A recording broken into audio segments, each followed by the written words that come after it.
There's a place in the high desert of southern Oregon where the ground has been keeping a secret for over 14,000 years. Is not a temple, is not a battlefield, is a scatter of dry rock shelters carved into a hillside, so unremarkable that most people driving past would never give a second look. But underneath the dust of that hillside, a team of archaeologists found something that has quietly forced an entire scientific field to admit it got the story of the first Americans wrong. For most of the last century, the story taught in classrooms was simple, confident, and clean. Human beings first reached North America around 13,000 years ago, walking across a strip of exposed land connecting Siberia to Alaska during the last ice age. Once the ice parted just enough to let them through, they poured south and became the people archaeologists call the Clovis culture, named for the distinctive fluted spear points first found near Clovis, New Mexico. Clovis was the beginning. Clovis was first. Everything before it was, by definition, impossible. That idea had a name inside the profession, the Clovis first model, and for decades it was less a hypothesis than an article of faith. Oregon is where that faith started to crack open for good. The place is called the Paisley Caves, a series of shallow rock shelters in the Summer Lake Basin of south-central Oregon. Archaeologists had known about the caves since the 1930s, when early excavators pulled out ancient tools and animal bones without digging deep enough or asking the right questions. The site sat quietly for decades, filed away as interesting but not revolutionary. Then, beginning in 2002, a University of Oregon archaeologist named Dennis Jenkins led a new excavation, and this time the team went further down into the sediment than anyone had before. What they found was not a spear point, and not a carved tool. It was something far less glamorous, and in the end, far more important: desiccated human coprolites, preserved fecal material that had dried out and hardened in the arid cave environment instead of rotting away. It sounds like an unlikely centerpiece for a scientific revolution, but preserved human waste turned out to hold something no stone tool ever could. It held DNA. The team extracted genetic material from the coprolites and sequenced the mitochondrial DNA inside them. The results matched founding haplogroups associated with Native American populations, the same maternal lineages carried by indigenous peoples living across the Americas today. This was not the genetic signature of some failed offshoot that wandered in, struggled, and died out without leaving descendants. It was a direct, traceable line connecting the people who once sheltered in that cave to people alive right now. The story of the first Americans was not simply older than believed. It was continuous. The line never broke. Then came the radiocarbon dates, and this is where the science had to get rigorous, because a claim this big invites every possible objection. The Paisley Caves team used accelerator mass spectrometry, a dating method that measures the age of the organic material itself rather than the sediment surrounding it. That distinction matters enormously. The most common way to knock down an impossibly old archaeological find is to argue that the object slipped down from a younger layer, or that groundwater mixed the sediments, or that the sample picked up contamination from something more recent. Dating the organic material directly sidesteps most of those objections because you are not dating the dirt around the artifact. You are dating the artifact itself. The dates that came back placed human presence at Paisley Caves at more than 14,000 years before the present, roughly 1,000 years earlier than the traditional Clovis arrival window. Jenkins and his colleagues ran the tests multiple times on multiple samples because they knew exactly how much scrutiny a pre-Clovis claim would face. When the results held up, they published them, and predictably, the archaeological establishment did not roll over quietly. Critics raised the same concerns that had greeted every pre-Clovis claim before: possible contamination, questions about whether the coprolites were truly human, doubts about stratigraphy. Some of those objections were reasonable and pushed the Paisley Caves team to refine their methods further. Follow-up studies using additional dating techniques and additional samples largely reinforced the original findings. The site is now widely regarded as one of the more credible pre-Clovis locations in North America, discussed in serious academic literature rather than dismissed as fringe. But Paisley Caves on its own could still be waved away by a truly committed skeptic as one unusual site with one unusual result. Science does not like resting a paradigm shift on a single location. What turned Paisley Caves from an intriguing outlier into part of an undeniable pattern was a second site, sitting only a short distance away, that came at the same problem from a completely different angle. That site is called Rimrock Draw Rock Shelter, tucked into the high desert outside the small town of Riley in Harney County, Oregon. Since 2011, University of Oregon archaeologist Patrick O'Grady has led patient, unglamorous excavations there, the kind of work that rarely produces headlines because it mostly consists of carefully screening bucket after bucket of sediment for years without a dramatic payoff. For a long stretch, Rimrock Draw gave up small, ordinary things, flakes of work obsidian, a ground stone tool near the shelter's entrance, nothing that would rewrite any textbooks. What changed everything at Rimrock Draw was not an artifact at all.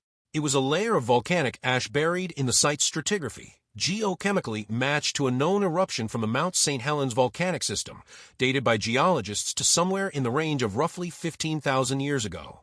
In archaeology, a well-dated volcanic ash layer is about as close to an unimpeachable witness as the ground can offer. Unlike a single artifact that might have shifted position over the centuries, a tephra layer is a horizon in time. It fell everywhere across the landscape in a geologically brief event, and it settled into place as a single sheet. Anything found beneath that ash went into the ground before the eruption. Anything above it arrived afterward. There's no ambiguity about which side of that line an object sits on, and there's no plausible way for an object to migrate downward through a sealed ash layer by accident. Beneath that ash, O'Grady's team began finding things that did not belong there according to the old model. Tiny fragments of tooth enamel, painstakingly recovered from a screen sediment, were identified as belonging to extinct Ice Age megafauna, including an ancient camel species and Bison antiquus, a larger and heavier ancestor of the modern American bison. These were animals that vanished from the North American landscape thousands of years ago, part of a vanished ecosystem of mammoths, giant sloths, camels, and short-faced bears that once roamed what is now high desert scrubland. Radiocarbon dating placed these faunal remains at somewhere in the range of roughly 18,000 years old, well beneath the ash horizon, and well before any Clovis-era timeline. And then, deeper still than the animal teeth, the excavators found a human-made stone tool, a piece of worked chalcedony fashioned with multiple functional edges, a cutting edge, a scraping edge, and a serrated edge, sometimes informally described by the team as an early multipurpose implement. What made the tool especially striking to the archaeologists was the wear pattern on its serrated edge. That kind of smoothing and polish does not appear after single use or single season. It develops slowly through years of repeated use, sharpening, and reuse. Someone carried that tool, relied on it, maintained it, and eventually left it behind in that shelter, never to return for it. O'Grady has been candid in interviews about how unsettling it was to sit with dates this old. He has described the caution that comes with holding evidence that, if wrong, could seriously damage a career, and the discipline of running tests again rather than trusting a single result. The animal teeth were tested more than once on independent samples, and the dates came back consistent each time, clustering in the range of roughly 21 to 22,000 years before the present for the deepest material, with the stone tool situated even deeper in the stratigraphy than the dated fauna, meaning it was almost certainly older still. The style of the Rimrock Draw tool is also significant in its own right. It does not resemble the fluted Clovis point style at all. Instead, it fits within what archaeologists call the Western stem tradition, a distinct toolmaking style found across the Intermountain West characterized by long blades, stems rather than flutes, and different flaking techniques. For years, the working assumption was that all early American toolmaking traditions ultimately traced back to Clovis technology, since Clovis was supposed to be the foundational culture on the continent. But a tradition that looks nothing like Clovis, and that predates Clovis by thousands of years, cannot have descended from it. It suggests instead a separate population with its own technological lineage, present in North America independently of whatever group eventually produced the Clovis toolkit. Put Paisley Caves and Rimrock Draw together, and Oregon was no longer offering one anomalous date. It was offering two independent sites, using two independent dating methods, sitting only a short distance apart, both pointing to the same uncomfortable conclusion. People were living in the American West thousands of years before the Clovis culture existed, using their own distinct tools, and in the case of Paisley Caves, leaving behind a genetic signature that connects directly to indigenous peoples alive today. None of this emerged in a vacuum. Long before Oregon's caves made headlines, a lone voice in Pennsylvania had already tried to warn the field and had paid a professional price for it. In the early 1970s, archaeologist James Adavaggio began excavating a sandstone rock shelter above a small tributary of the Ohio River in southwestern Pennsylvania, a site known as Meadowcroft Rock Shelter. The location had been noticed decades earlier by a local historian who pulled artifacts out of a groundhog burrow on the property, but it was Adavasio's careful, stratum-by-stratum excavation that revealed just how deep the human occupation went. Layer after layer, the evidence of human activity kept extending downward, well past where conventional chronology said it should stop. When the radiocarbon dates came back, they suggested human presence at Meadowcroft going back somewhere in the range of 16 to 19,000 calibrated years, a claim Adavasio published in 1980. The reaction from much of the archaeological establishment was not curiosity. It was resistance, sometimes bordering on hostility. Critics accused the site of contamination from ancient coal deposits in the region, which could theoretically make radiocarbon samples appear artificially old. Adavasio and his team pushed back against those criticisms with additional testing and argued their dating was sound, but the debate never fully resolved to everyone's satisfaction, and Meadowcroft became something of a professional flashpoint. Researchers later coined the phrase Clovis fir syndrome to describe the field's unusually stubborn attachment to the old model, even in the face of accumulating counter-evidence. Decades later, surveys of working archaeologists still show the field divided on how confidently to accept Meadowcroft's early dates, a reminder of just how deep the old paradigm's roots had grown. Adavasio's experience mattered because it meant that by the time Oregon's discoveries arrived, the ground had already been prepared, however reluctantly. He had absorbed the brunt of the backlash decades earlier, largely alone. When Paisley Caves and Rimrock Draw produced their own pre-Clovis evidence, using DNA and a sealed volcanic ash layer respectively, they were not just adding a new anomaly to the pile. They were vindicating a claim that had already been sitting in the literature for 30 years, waiting for the rest of the field to catch up. And once the field had to take the Oregon evidence seriously, other discoveries that had been treated as curiosities suddenly looked like corroboration rather than coincidence. Consider White Sands National Park in southern New Mexico, a landscape of pale gypsum dunes so stark it barely looks earthly. In 2009, researchers noticed unusual impressions pressed into the hardened surface of what had once been the shoreline of an ancient lake. Careful excavation revealed dozens of human footprints, clearly defined enough to show individual toes and arches, ranging from the small prints of children to the longer strides of adults moving quickly, almost at a run. These were not fossilized bones or worked stones requiring interpretation. They were direct physical traces of specific people, on a specific day, walking along a lakeshore that no longer exists. Dating this kind of evidence is tricky, and the White Sands team knew their results would face intense scrutiny. Initial radiocarbon dates in 2021 came from seeds of an aquatic plant found in the same sediment layers as the footprints, and they suggested an age of roughly 21 to 23,000 years, deep in the last glacial maximum, a period when the traditional model insisted North America should have been empty of people.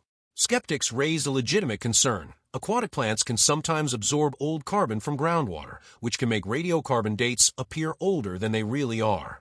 It was exactly the kind of challenge good science needs to survive, so the researchers tested again, this time using conifer pollen from the same layers, a material that does not draw carbon from groundwater.